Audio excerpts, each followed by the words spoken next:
morning, everybody.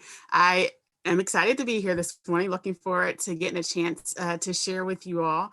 As mentioned, I am Sophia Duck from the Mentoring Partnership of Southwestern Pennsylvania, and we have as part of our organization, several trainings that we lead to help mentors in the region, as well as mentoring programs to be successful. So today, while I won't be leading our training, is really sharing you the tools and information that go behind the training that help us think about, again, how to help young people build those webs of support. The beginning part of this training is going to be focused on the mentor-led session. And then the second part of this training, our conversation, I will be talking about the web support training that we do for our young people as well. So you get a chance to kind of hear both sides and how these both fit together. And again, both initiatives that our organization believes in. And we'll talk about this as to the why as we continue. But again, thank you. You'll get a chance to learn a little bit more about me as I talk about today's conversation and why I value having this opportunity to lead both the adult mentor part as well as also the youth mentor part. So when we talk about everyday mentoring, I want to first get us started by really thinking about what word comes to mind when you hear the word mentor. So I know that I don't get a chance to see all you, but I definitely want to hear from you very quickly.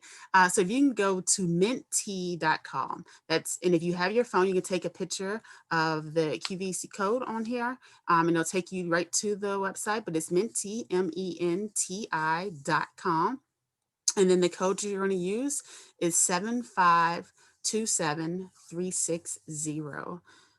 Again, that's mentee.com, code 7527360. And you're answering the question, what comes to mind when you hear the word mentor?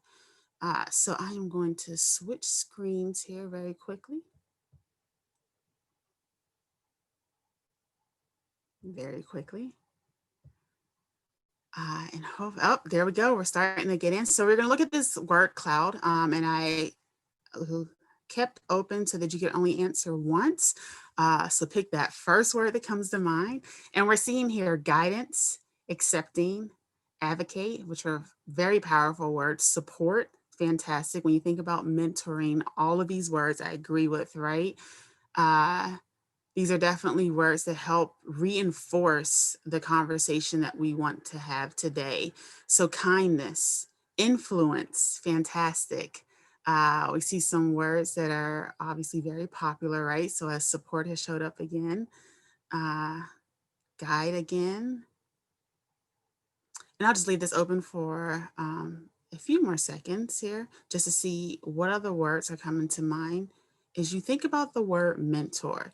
So this is very important. This is actually a similar version of this is the icebreaker of how we introduce our everyday mentoring. And again, actually all of our initial mentor trainings is really getting people to think about the mindset of mentoring, right? What are you already considering when it comes to becoming a mentor, and using these words to help reinforce what today's or that day's training is going to be about. So I see some more words that are coming in.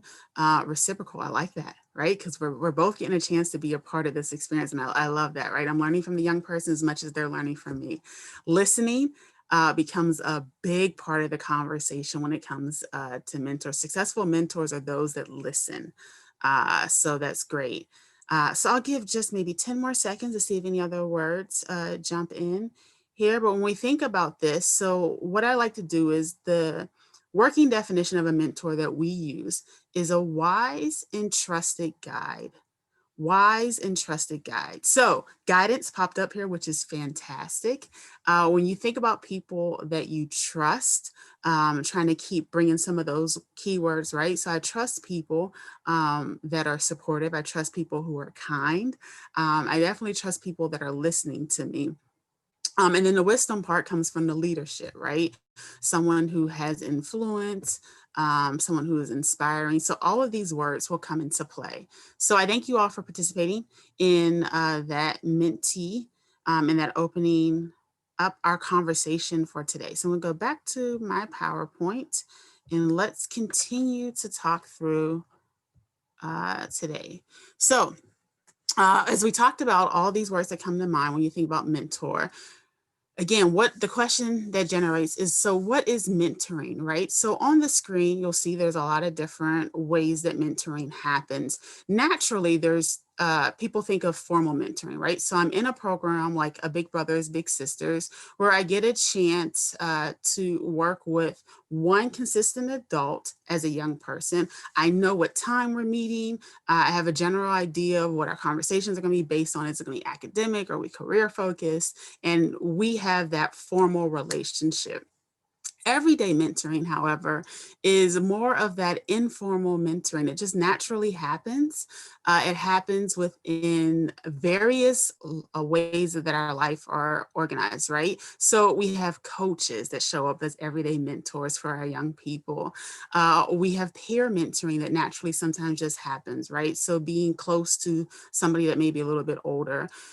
We have teachers, right? Anybody in that school building becomes a part of that everyday mentor opportunity for a young person. And here in Southwestern PA, everyday mentors, we think about barbers and salons and how our young people are often getting their haircuts, really thinking about being trendy with the latest do's.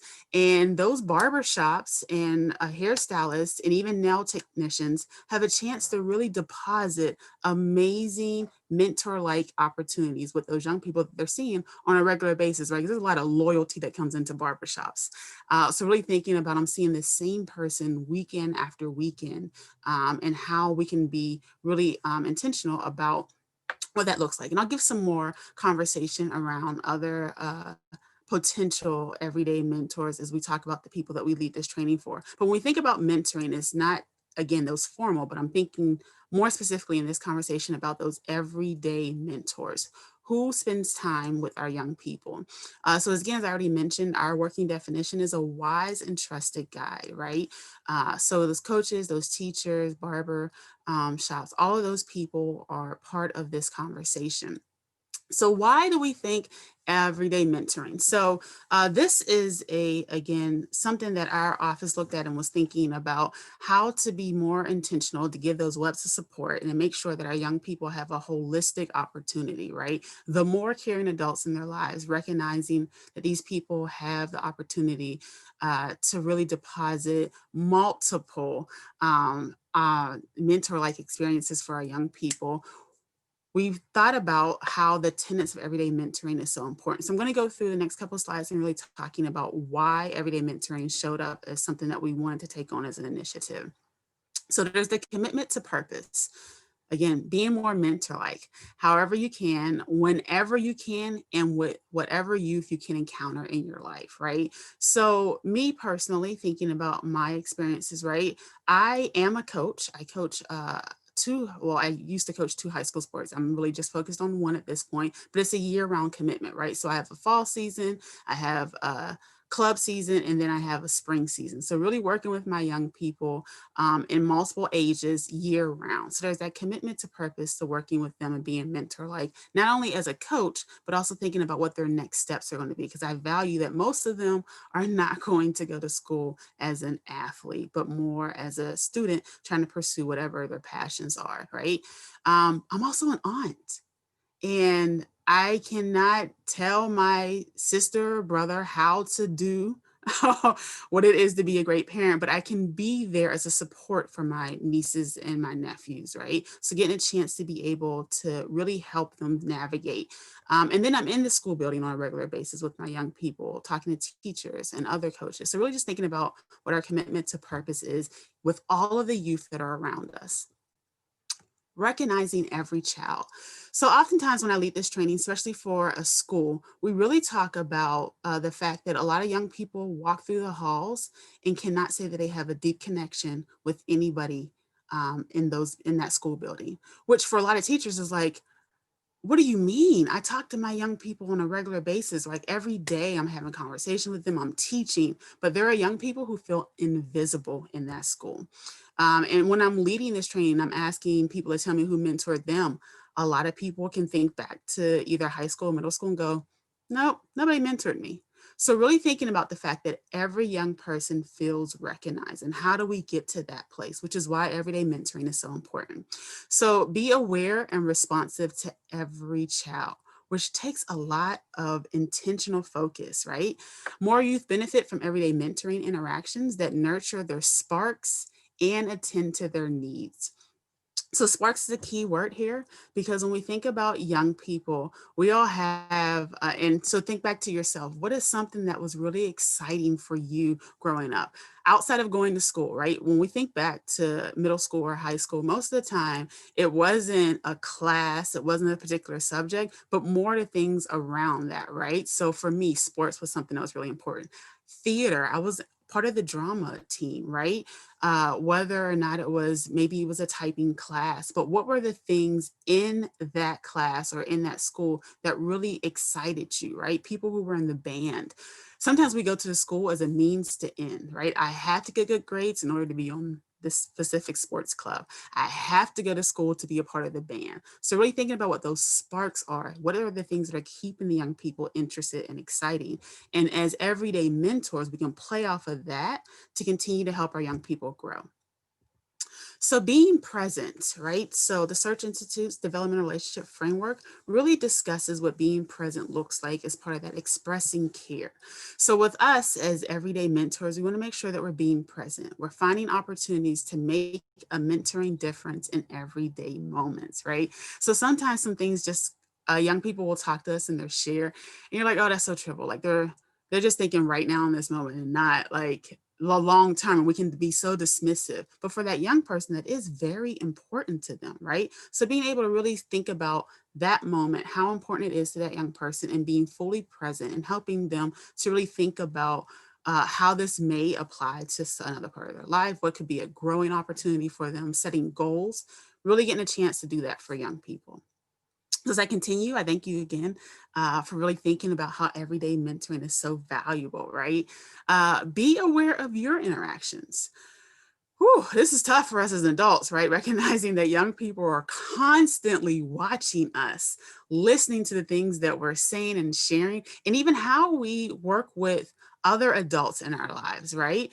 So as I mentioned, I'm an aunt, and I get a chance to spend time with my sister and my brother in front of their children, and I'm have to be aware of, hey, they're watching how we're interacting, and am I as the big sister going to be always telling them what to do, or am I sharing power, right? Allowing them to be part of conversations that involve family decisions, right? It's really thinking about how that works. So I can teach the oldest children how to be better siblings to their younger siblings. So thinking about how to be aware of our own reactions, right? So be intentional with your presence, your communication, and your potential impact on youth in everyday moments.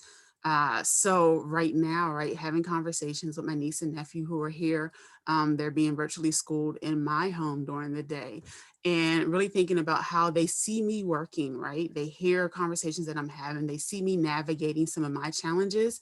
And then when they're having challenges, I'm like, well, hey, remember when I was having issues in a meeting and they shut down on me? I didn't freak out. I just take a deep breath, and I had to really think through, okay, I'm just going to move my seat 5 inches, and all of a sudden the screen popped back on, right? So really getting a chance to have those everyday moments with them has been, I think, powerful, and a chance they get a chance to see that Aunt Sophie is working through these challenges as well, and it's okay, right? So be aware of your own interactions. Empower youth to ask for help. Man, as adults, we need this. And sometimes, and I'm guilty of it, right? I'll raise my hand where I'm like, no, I got to figure this out. But why? If somebody can help me, why not just get rid of that 2 hours I'm going to spend trying to figure it out myself, and allow somebody 30 seconds to share with me how to overcome something, right? So we want to make sure that we're empowering our young people to ask for help, right? Equip children to leverage their connections with mentor-like adults, right? So again, all of these different mentors and adults that are caring adults that are already in their lives, so that they can help them get the help that they need, to accomplish their goals and solve their challenges. So in the second part of this conversation, as I mentioned, I'm going to talk to you about how we can help young people in this conversation, but as adults, really thinking about how we are there to help young people solve their problems through goals, and then again, troubleshooting concerns. So empowering youth to ask for help. So when we think about everyday mentoring, as I mentioned, one of the biggest things when we are given our definition of a mentor is a wise and a trusted guide. So I just want to be very mindful of the fact that trust is a very important word in that definition. So for our young people, everyday mentors are caring adults that these young people have built connections with, they have relations with, and that they trust. It is really hard to get a young person to ask somebody for help when they feel like that person doesn't care about them. So be very, as I'm continuing to talk, that trust word is really important. How do we help young people by thinking about whether or not I've built a connected relationship and they trust and value my words of knowledge, those pearls that I have. So, just as since I've talked about the tenets and how important that training is, I want to also talk a little bit about the training that we deliver and how we have it set up. So, the content that we deliver when given this training, there is a standard 75 minutes that we deliver this training in, and it's made up of multiple activities that are very engaging, right?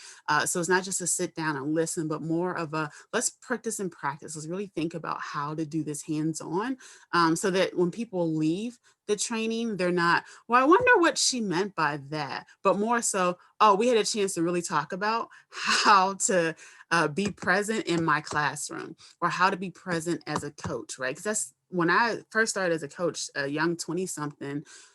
Being present was something that I was aware of, but that sharing power was like, no, I'm the know-it-all here.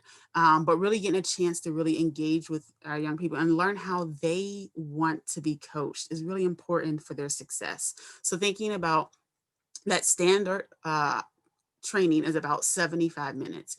Now, we also have an a la carte menu, which allows the conversation to be about 4 hours in total. This was pre-COVID when we had a chance to meet in person. We had activities, again, there was breaks and moving around.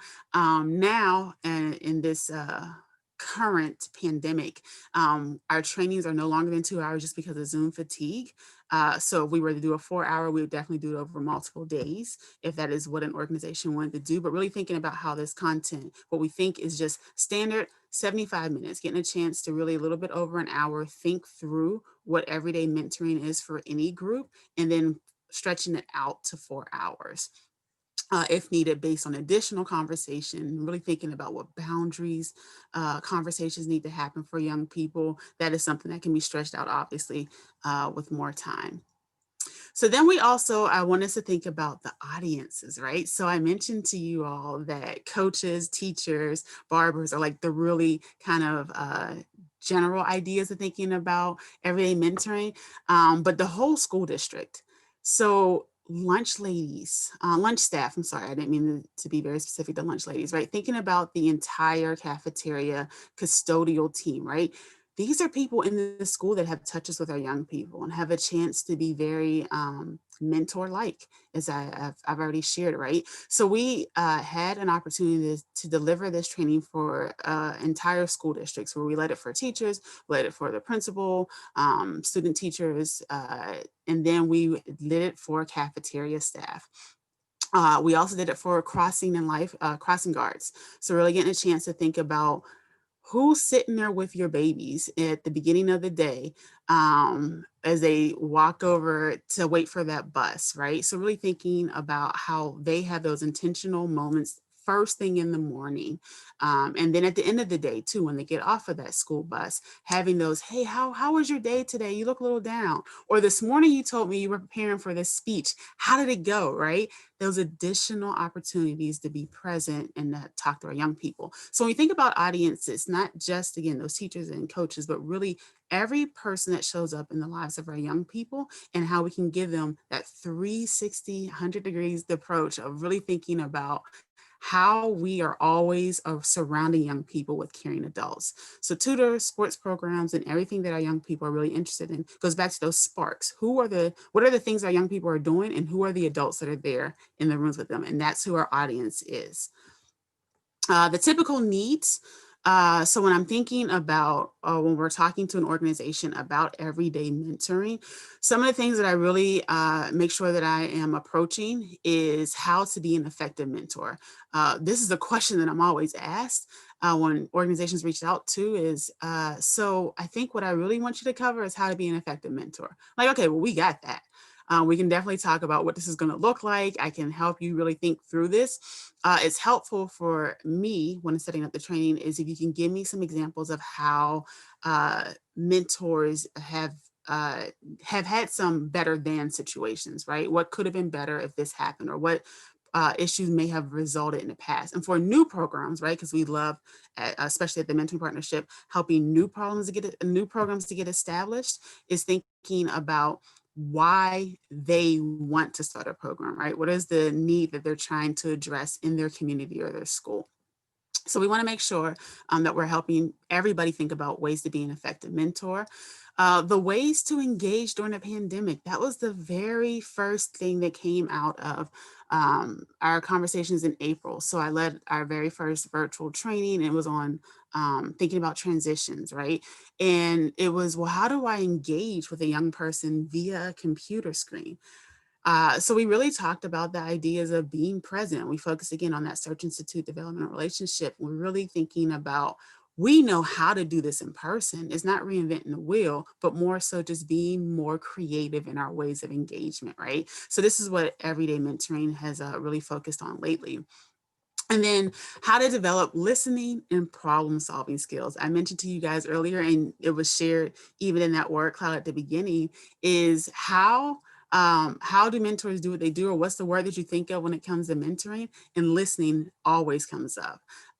Active listening, right? So not just, okay, but really, so I hear this, right? Where's that empathetic tone and conversation with young people? So having a chance to really engage in an active listening opportunity with our young people. So when putting together an everyday mentoring training, this is kind of my checklist, right? So really thinking about, again, what our standard training is, how much time the organization is going to give me, who the organization audience is, and then how to be intentional with my the points that we're going to share and some of the scenarios that we'll bring about. But this is, again, a really a training that we feel very, we value a lot when it comes to thinking about our young people most of our young people aren't in formal mentoring programs. They're in everyday organizations and being mentored by every adult in the room, whether they know it or not.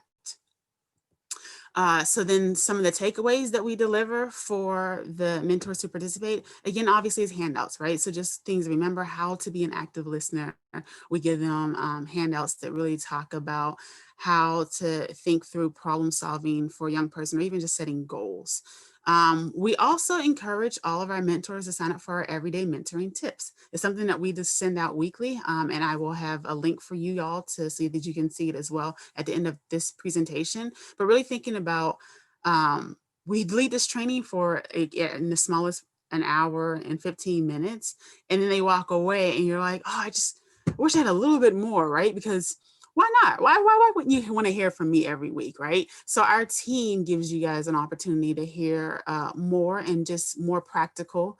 And then every day, right? So during the pandemic, we were very intentional to give tips on how to be effective mentors during a pandemic. And it was weekly opportunities, right? The current conversation is around mental health. So really just thinking about how we can be intentional after you've done the initial training, those give back opportunities. We're not just walking away and allowing you to, as mentors, well, how do I do this? But we're still part of the conversation with you. So those everyday mentoring tips, and then information, obviously, about future trainings, right? So this everyday mentoring training is one of our initial mentor trainings, right? So you signed up to be a mentor, or your school has thought of you as an everyday mentor. So how do we talk about this? But now that you are realizing, like, oh, I'm a mentor in this area, I'm a mentor in that area. So I want to talk about mental health more now that I realize I'm being more mentor-like. What are some other areas that I can be more intentional about? And that's where our other trainings come into play, is being more intentional in specific areas. So we share that information as well. So, and again, thank you guys. I know I'm feeding a lot of information, and I'm looking forward to answering questions at the end of this conversation. But really thinking about everyday mentors, right? Our young people have so much potential. There's so much opportunity in them. And as caring adults, when we're around them, sometimes, and I know that I am very guilty of, right, being so excited about the next steps. And one of the walkaways that we want to make sure that every mentor knows when they walk out of the room is the most important thing we want to communicate to our students in our actions and our words is the fact that what is right with you is far more powerful than what is wrong with you. So we share this statement several times. I talk a lot about grace, is really thinking about the fact that our young people are constantly going through the day being told what not to do, what is wrong, right? And I'm, as an aunt, very guilty of that sometimes, right? And as a coach, very guilty of that, right? But really remembering at the end of the day that my responsibility is to tell them what is right with you is far more important than what is wrong with you, right? So yeah, you made a mistake today, and I've made a mistake today, but there's so much more that we have to offer, right? And reminding them of why those sparks are so important to them, but then also the things that they are really good at and really trying to embrace and push them and challenge them in those areas, right? So definitely thinking about sports clubs, again, young people who are interested in theater, performance, they have so many gifts and talents, and we don't want to harp on the things that they're not doing, but more so the things that they are doing. So again, thank you guys. So when we think about everyday mentoring, and again, I don't get a chance to lead this training for you today, but really the conversation behind it and why we value this training so much. So the transition now is to talk about the fact that when we think about everyday mentoring, who are the young people?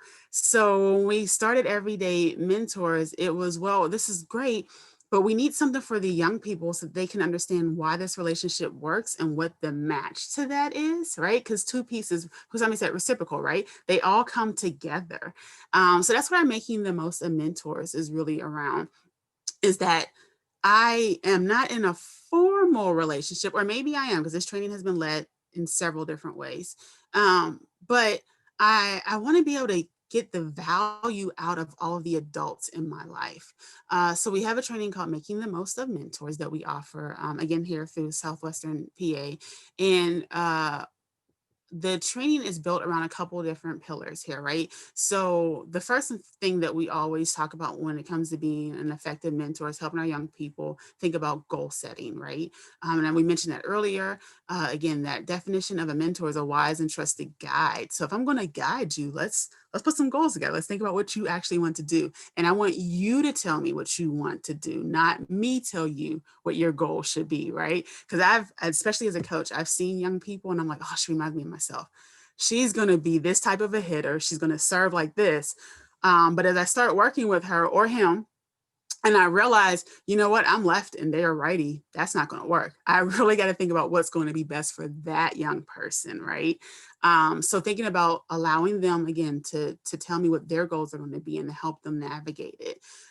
So we're helping young people how to set and then to navigate those goals and figuring out the ways to accomplish each step. So when I say step, specifically talking about the fact that we want to set SMART goals. And we, during this training, really talk through the opportunity for young people to set SMART goals. Now, I don't think it really matters how long we would deliver this training for. Setting a SMART goal takes time as an adult. I know I've had to sit through and walk away, come back, walk away again and come back. So with our young people, we try to set this up at a certain time where they get them to think about the overall idea, put some pieces to the puzzle together, but recognizing that this is something that whatever that organization has built in their plan, that they're probably going to want to revisit these SMART goals a couple times with their young people. The other part of this training, again, is accessing their networks. We talked about these webs of supports, and our making the most of mentor training, we really focus in on what this looks like. So on the front side of it, when we're delivering this everyday mentoring training, we're talking to those crossing guards. We're talking to teachers. We're talking to coaches. We're talking to the nail techs. We're talking to grocery store clerks. We're talking to a lot of the people, supervisors at their workplaces. We're talking to a lot of the people around these young people. But if the young people themselves don't see those adults as potential mentors, they're not going to reach out for that help that we're trying to encourage mentors to allow young people to be ready to do, right? So we have this part of that, making the most of mentor conversation so that they can understand there are a lot of caring adults in my life, and I want to make sure that I have access to them. So we're teaching them who these people are, and we really have a conversation. So there's myself and there's several other trainers that I work with out of our office here in Pittsburgh, and we really think about the fact that what did our network look like when we were in high school? And since we're all at varying ages, right? There's a lot of different ways that conversation can go. But because of that, we all have a unique spin on how we handle this conversation just based on what we were doing when we were in high school. And then in the moment, giving our young people a chance to tell us, well, what are the things that you're doing? So allowing them to feel comfortable. Again, building that relationship, even as a trainer, to help our young people think about the mentor opportunities they have based on the people who are around them. So who are these people? And then how can, after we've had the conversation about goal setting, how can we access those people? And we really do that by talking about how to make the ask. Oh, what a scary thought for some of some of our middle schoolers, but really for a lot of our high schoolers, is really thinking about, so you want me to take the initiative to ask a mentor for questions? Yep, exactly what I'm telling you, right? And I get these dead stares, and I have like 2 or 3 students that'll be like, oh yeah, I don't have a problem with that. And then I'll have in a room of maybe 25, right? So I'll have 2 or 3 that are like, oh yeah, I don't have a problem with that. And I'm like, yeah, I believe that you too, because when I came in the room, you greeted me. So those two make sense. But for the rest of the 23 in the room, this is the part where we really want to be intentional about, hey, you are great, right? So reminding them of all the things that are right about you are far more important about the things that are maybe a challenge or that you keep hearing or things that you want to work on. Taking that initiative, thinking about how important this certain spark is or this goal is for you, and then recognizing that every caring adult in your life actually wants to help you succeed at that. And if we have the information or the knowledge, we're going to give it to you. But I don't know that that's what you want to know if you don't tell me. And I have a lot of student athletes in my early years who had no idea what I did in real life. They like, even though I would talk about, well, this is what I do for my profession, this is my job, they just really weren't listening. And it wasn't until after they graduated and they were like, oh, coach, you could have helped me with it. I'm like, yeah, I kept trying to, really talk about that, right? So based on personal experience, right, is being very intentional especially when I have high schoolers in front of me, is talking about there's a lot of young people that have been in my life and just didn't ask the right question. And I could have saved them a lot of hard work. So making sure that they are under the impression that caring adults are there for that reason, is to help them. So making sure that they're comfortable with making that ask. So then ways that this training has been used is really thinking about the fact that this can be used as part of a pre-matching activity for organizations. So you have worked with your mentors, you know who they are, you're having the conversation about how to be an effective mentor, right? And you have your mentees in the room and you're talking about goal setting, but then you have the chance for them to really kind of sit next to each other and talk through this. And some natural pairs can be made from that conversation. Or there's just the idea of maybe, a young person is working on this and they're like, oh, you know what? My Aunt Sophia is amazing. I didn't even think about that. And I used to run a program. I'm like, you know what? Can you tell your Aunt Sophia to reach out to me? Maybe she'd be a good fit for this program to bring them in as a mentor. So look at that, a way for you to find other mentors for your organization, right? So really thinking about how that can play together as well. And the other way that we have used this training, and it can be used for organizations, is a transitions activity. So thinking about it's at the end of the program. So one of our organizations that uses this here locally is a middle school program. So at 8th grade, the young people that are working with some of their amazing mentors are like, I don't want to lose connection with this mentor. What do I do? But I know that I'm going to this high school. What's going to be my next step? So this is a transition activity for that 8th grader to really think about, hey, you can still keep this person in your life and they can still be there. But who are some other people? You know, you're going to this high school. Do you know anybody that's already there? Do you know somebody that has already gone to that school, right? So thinking about that peer mentor opportunity initially, sometimes that can be very helpful, but really just thinking about what the next step may be. And even high school students, right? So graduating from high school and moving on to college, this is really going to be helpful for them to really think about who are the people that they want to immediately reach out to when they get to campus, and what that may look like for that young person, their next step. So the Making the Most of Mentors, this training is very helpful for young people because we've already hopefully equipped all of the amazing caring adults that are in their lives so that when they're ready to make those asks and to be engaged with those mentors know what to do, and these mentees are happy to accept the help, right, that they're reaching out for. So again, the combination of these two trainings is something that we think works very well together. Obviously, not every organization can offer both, especially given time. So we recognize that. So if you're for organizations that reach out to us and they're like, hey, I'm not gonna be able to get all my young people together, especially now, right? Because our as adults, we have Zoom fatigue, and our young people are really, really going through it, right? So I've definitely understood the idea of don't worry about getting your young people in the room, but can I at least talk to your mentors for an hour and a half, right? But one thing that as the program they can do is factor in what goal setting is going to look like and have those conversations on a small part. So I really do talk through how that will work for every organization so that they get the benefit of both opportunities. And sometimes we do a train the trainer as well. So just as I mentioned, we had a lasting thought for our everyday mentors, and we have lasting thoughts for our mentees as well. So again, this is around that idea, no matter how talented, smart, or independent we are, right? Because a lot of young people are, I got this, I know what I'm doing. At the end of the day, we all need the support of other people to be successful. And this is something that we try to really share with our young people as a reminder that everybody does need the support of somebody else along the way.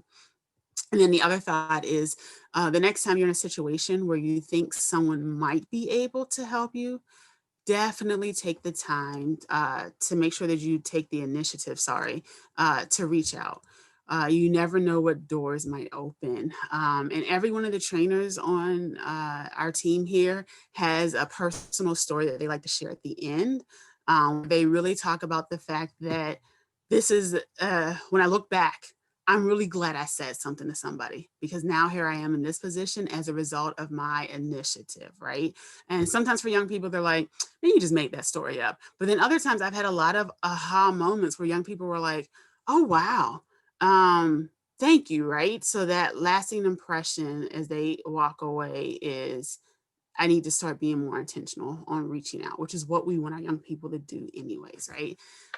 So thank you guys. We talked about the importance of one, both having that conversation with all of the caring adults in young people's lives, and then helping to remind some people that they are a caring adult, right? Not that they didn't care in the first place, but to be intentional in what that may look like with their relationship with that young person. And then helping the young people recognize that we're all here to help them. And a lot of this stems back to the fact that the young people need to trust us. And we want to make sure that we are, again, when we're being more mentor, like we'll develop that relationship, which will build that trust between us and that young person. So I am happy to accept questions. I am going to put this screen up so that way I can unshare my screen and we can go back because I'm sure that I don't want my screen to be up for the rest of today's presentation. I'm sure that Tracy, Veronica, and everybody else wants to have other things that they want to share. But just so that you know, our the Mentoring Partnership website is mentoringpittsburgh.org, and then you can sign up for our weekly tips with this link here, and I'll be happy to put that in the chat if it hasn't already been added, because this team is fast and they're amazing. And then I realized this may come up as, how can we talk more about helping this for your organization? And there is opportunity for us to have that conversation to either, if it's not delivering it, but also talking about how to do a train the trainer for you. So we can have those conversations offline, but that would be with our amazing director, Michelle Thomas, with my assistant. So I want to say thank you. Thank you guys for this time. Thank you for getting up today on a Monday. It is very rainy and dark here in Pittsburgh. I'm not sure what it is where you are, but I value that you all are here and in great spirits. And I look forward to sharing anything else that I can as we continue. So I'm going to stop sharing and start listening.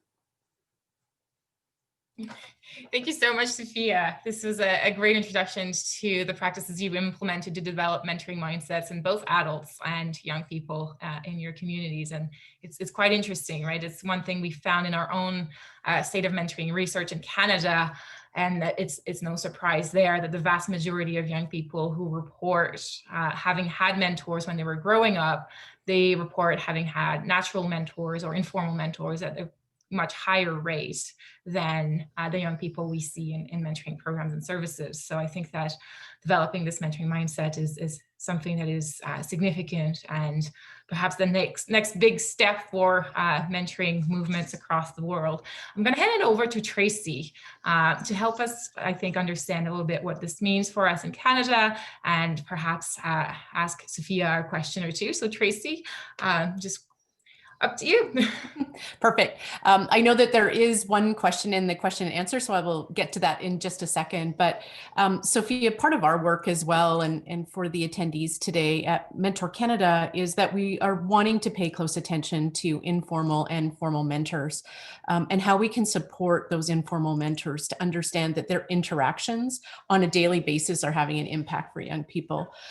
So I'm curious as well, how long your program, this training, has been running, and how many informal mentors you have engaged through this process, as we start to look at how can we do this, and how can we impact those adults and share information with them who are interacting and interfacing with young people on a daily basis.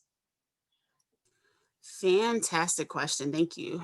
So I have been a trainer for the Mentoring Partnership even prior to coming on to staff for 6 years now. I'm moving into my 7th year. And we have trained over 100 adults. I'm sorry, 1,000. Not enough zeros there. We've trained over 1,000 caring adults each year. So just in the last almost 7 years, we're looking at close to 10,000 people with that. And it's something that, again, in the beginning, it was just a focus on thinking about schools and how to bridge that gap of young people who feel like they were being invisible. But then from there, it was, well, who else is around them, and being intentional in our reach. And when I joined the team, we were having conversations with coaches. But when I joined the team, it was, as a coach, like, hey, I don't have an hour and a half. So I don't know how I would figure that into my work schedule on top of me being a coach. So how do we do that, right? So we were really intentional in doing, having opportunities to work with the coaches in a very unique and different way. And since then, we have led this training for several sports clubs, with the addition of some support locally, obviously, of really thinking about how to engage coaches, not in an hour and a half time frame, but maybe a quick 45 minutes where they have ongoing support through not something similar to our everyday mentoring tips. And that has been super helpful. So whereas we're only maybe training 1,000 people, 1,000 mentors, we're getting maybe 2,000 to 3,000 people through our everyday mentoring tips, which has been very helpful as well. Mm-hmm. Yeah, I think that reach is so important. And what came to mind for me is for the service providers on the call is that their resources are limited. And certainly in those schools and community settings where they're delivering mentoring programs, they can't deliver their programs necessarily to all schools. But this could be a nice approach for those service providers to look at how do they engage those schools and maybe do some professional development with those individual schools to build up a mentoring mindset. And we know at Mentoring Canada that that's an important piece for us to start to build up that culture of mentoring mindset as well. But even for those community organizations and schools and settings that they are offering mentoring programs, I thought your point was really important to look at that entire professional staff group within those buildings. So the custodial staff and those other individuals that are interacting with young people as well. And so I thought that that was really interesting to think about from a service provider is we go in and we provide orientation sometimes to those contacts that are helping us to deliver our programs. But wouldn't this be a great opportunity to really build mentoring mindsets within the whole building and to share this information about how all staff can play a role in that? I don't want to put off the question that's waiting. So we have a participant that asked, can you comment on whether or how you recommend mentoring for the mentors? Oh yeah. So in a community organization, so we reach out to so typically what happens, and I think another thing I should share is, the mentoring partnership has been in our community for 25 years. So we have that long-standing commitment. A lot of organizations are already familiar with us. I've had a lot of people approach me with, hey, I just started a program and I was immediately told to reach out to you. So sometimes just that having that long-standing commitment in the community is very helpful, that people just naturally reach out to us. But when I am at a meeting or an organization is not familiar with us, the first thing that I do share is using the elements of effective practice. Having mentors being trained is going to allow you to have one, a relationship that's probably going to last longer. Mentors are going to feel equipped. So for that mentor who is like, oh, I think I want to do this, but I don't know what to expect, we're going to give you some of those expectations early on in the training. So it's really going from the idea of the elements of effective practice. How do we help programs be successful? And for mentors, we definitely want to make sure that they do have training and they feel equipped to do what we're asking them to do, and that they're aware. So not just an orientation about the program, but also training on how to be effective. I hope that answers the question. I will let our participant respond if they have a follow-up question for you. But I agree with you, Sophia. It's so important to provide mentors, potential mentors, or those that are interested in what is mentoring, what is youth mentoring. I don't have a sense of what this is about, to provide them with a really great orientation, or at least a framework to understand the impact that their interactions can have with young people. So I know at Mentor Canada, we launched and worked alongside with the Alberta Mentoring Partnership to scale out their training that they have online. And it's an orientation for mentors. And starting to expand that further, and our work moving forward will continue to be around how do we engage those individuals who are informal mentors. So I really appreciate the mindset that you've created around building up those webs of support for young people, and that those interactions as coaches really do have meaning, and that they can leverage it. Especially for young people as they start to gain confidence and build up their confidence to engage others as mentors informally in their world as well. So thank you, wealth of information. Veronique, anything else? We do have another question. So maybe Perfect. We can squeeze in the last answer. What professional development tools are you using to keep staff current, or what are the most effective tools? Professional development tools. So I'm not sure how to, I mean, we are currently, we are definitely trying to continue to stay engaged with, so I'll just speak specifically about schools, right? So we offer everyday mentoring to a school. at first. And then once we deliver the training, and we usually do this during a professional development day. So I think I'm grateful that Tracy brought that up, is we'll go in, maybe we want to have an in-service day so that it's not a whole lot of extra time for them. And then we will deliver the training. We will also from there offer technical assistance. So if they are planning to create a peer mentor program, we're there to help them set that up, offer training for both the peer mentors and the mentees. And then technical assistance also goes as far as thinking about what their goals are going to be for the program, how to structure the program, and then kind of hand-holding for that first year, right? One of the school districts that recently just came to us is actually the school that I graduated from here locally. So I have been very intentional to be there and to remind the students like, hey, I used to be in your seat, right? And letting them know that we really care. And there's a lot of people in our community that care about you.